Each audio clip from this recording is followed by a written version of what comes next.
নমস্কাৰ আপোনালোকে চাবলৈ আৰম্ভ কৰিছে ডিমা হাছাও টাইম। পাৰ্বত্য ডিমা হাছাও জিলাত আজি বৰষুণ নাই, বতৰ যথেষ্ট ভাল হোৱা পৰিলক্ষিত হৈছে। কিন্তু বতৰৰ উন্নতি হ'লেও বেয়া দিশত হাফলং জাতিংগা লিংক ৰোড।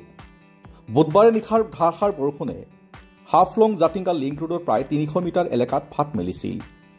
কিন্তু লাহে লাহে এই পথৰ ফাট বহল হ'বলৈ ধৰিছে।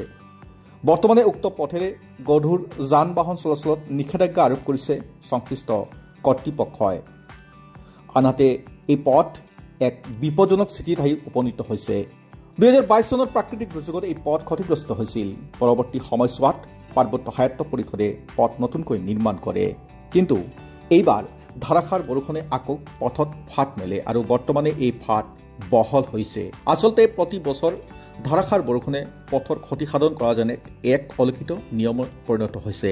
তথাপি অহা দিনত লোক নিৰ্মাণ বিভাগৰ লগতে ডিমা হাছাও স্বায়ত্তশাসিত পৰিষদে জাতিংগা হাফলং লিংক ৰোড সুচল কৰাৰ ক্ষেত্ৰত কি পদক্ষেপ লয় সেয়া হ'ব লক্ষণীয়।